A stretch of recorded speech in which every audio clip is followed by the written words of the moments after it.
Buenos días, soy Elena Albites, docente de la Facultad de Derecho en los cursos de Derecho Constitucional. Me han pedido que comente qué implica o cuál es el contenido protegido del derecho a la información. El derecho a la información es un derecho fundamental reconocido en nuestra Constitución y también en los tratados internacionales sobre derechos humanos e implica diversas facultades protegidas para los seres humanos. Implica el derecho a preparar, buscar, difundir información, acceder a la información, pero a un particular tipo de información. Información que sea real, objetiva, que no se trate de rumores, sino que haya sucedido. Información que sea veraz, y veremos cuál es el contenido de esta veracidad, y información que tenga relevancia o interés público, ¿no? El derecho a la información en sus diversas manifestaciones, acceder, preparar, buscar, difundir información, lo que busca es, además de ser facultades implícitas de nuestras, los seres humanos, ¿no? Lo que busca es propiciar una sociedad que sea más democrática, busca que haya una opinión pública informada, que discuta sobre hechos, que discuta sobre situaciones que tienen interés para la sociedad en su conjunto. En esa medida, una de las características de la información es que tenga interés o relevancia pública. Información que esté vinculada a situaciones de la realidad que nos afectan y nos conciernen a todos. Por ejemplo, información sobre la marcha económica del país, información sobre, ahora que estamos frente a un fenómeno de seísmos a nivel latinoamericano y mundial, información sobre prevención frente a los sismos que puedan protegerse, es decir, a los sismos que puedan suscitarse, y información sobre cómo prevenir los daños frente a hechos acaecidos. Información sobre la situación política del país, que lo hemos vivido también hace muy poco, ¿no? Es decir, que implica, por ejemplo, una cuestión de censura, que implica la negativa de una confianza, cómo está integrado un nuevo gabinete, quiénes son los nuevos miembros del gabinete, etcétera. Información que nos permita opinar, formarnos conocimiento acerca de cuestiones públicas que nos van a afectar a todos, ¿no? Entonces, la información es de relevancia pública cuando va a tener un impacto en la formación de la opinión pública en una sociedad que busca constituirse como democrática, que va desde información política, información económica, información artística, cultural, científica, etcétera, ¿no? Pero adicionalmente, información que sea veraz. Esta característica de veracidad no implica verdad absoluta, sino quien produce o prepara la información y la difunde, tiene la responsabilidad de realizar actos, realizar acciones que den cuenta de que se ha orientado a difundir información real, veraz. Es decir, el estándar de veracidad está vinculado más a una lógica de diligencia de la persona quien difunde información para acercarse a la verdad, para contrastar sus fuentes. No sé si ustedes, esta práctica que tienen los periodistas, que son eventualmente los profesionales de la preparación y difusión de información, de darnos cuenta en los reportajes, o sea en televisión, sea en la radio, o sea a través de internet, en las páginas web de los blogs de noticias, es dar cuenta que han consultado a más de una fuente, ¿no? A la fuente directamente involucrada, un ministro, ¿no? A congresistas, por ejemplo, y sobre la base de esa consulta diversa extraer información.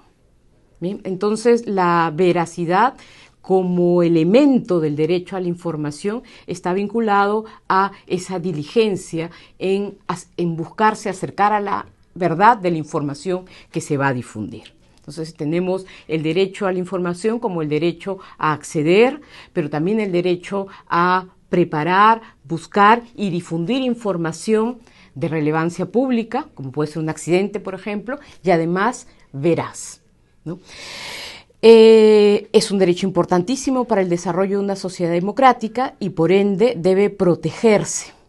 Pero como la protección de los demás derechos fundamentales, la protección del derecho a la información no es absoluta, sino que el ejercicio del derecho a la información tiene límites o encuentra restricciones en la protección que la Constitución y los tratados internacionales de derechos humanos habilitan o dan a otros derechos fundamentales. Por ejemplo, en la difusión de información no debe dañarse el honor de otra persona.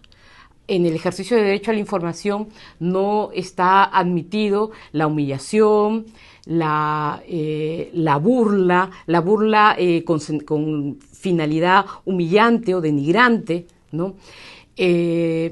No está permitido tampoco que se invada la intimidad de las personas, es decir, si hay eventualmente información de relevancia pública que esté vinculada a ámbitos de la intimidad, incluso esa invasión no debe ser desproporcional, ¿no? Muchos hechos últimos y casos sonados se han producido, por ejemplo, vulnerando, o sea, la hemos sabido, hemos tenido cuenta de la información previo a una vulneración al secreto de las comunicaciones, por ejemplo, ¿no?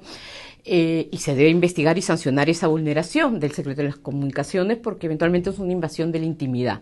Pero si esa información ha tenido relevancia pública, aunque se haya difundido, estará protegida por el derecho a la información, ¿no? Entonces, hay una relación de límites que deben evaluarse siempre en relación al derecho a la información vinculada con derechos de la personalidad como el honor, la intimidad, incluso en algunos casos la presunción de inocencia como garantía dentro de nuestra Constitución. Vemos que a veces hay prácticas de periodistas de que sin existir una sentencia previa se acusa a una persona ya de haber cometido un delito. Esas prácticas, por ejemplo, están en el límite de un ejercicio legítimo o constitucional de la libertad de información.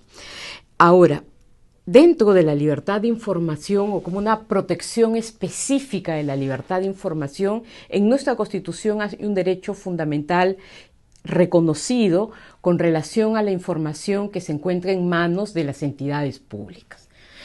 Se trata del derecho de acceso a la información pública que a nivel del sistema interamericano, la Corte Interamericana ha señalado que es una manifestación de las libertades de expresión e información.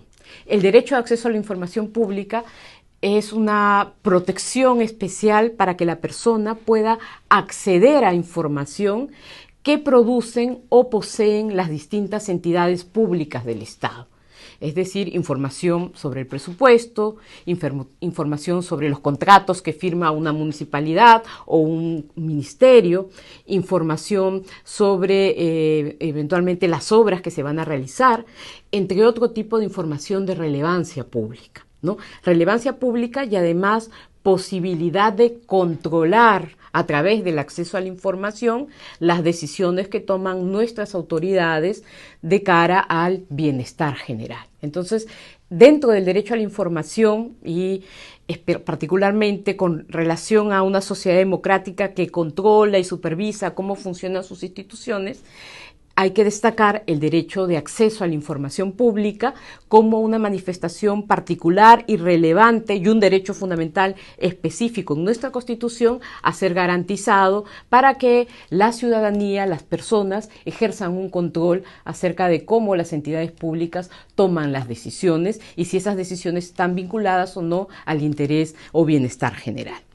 ¿Qué garantías tenemos con relación al derecho a la información en general?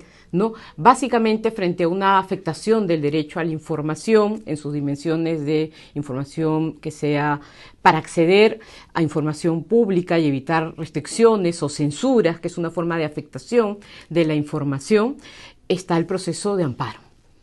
Bien, y eventualmente la protección que pueda dar para el caso del derecho de acceso a la información pública, el proceso de habeas data, que es un proceso especial dentro de los procesos constitucionales destinado a garantizar el acceso a la información pública cuando ésta sea denegada por parte de las entidades del Estado, ¿no? Ambos derechos, el derecho a la información general y el derecho de acceso a la información pública, resultan elementos importantes, constitutivos de lo que se considera un Estado democrático y constitucional, ¿no?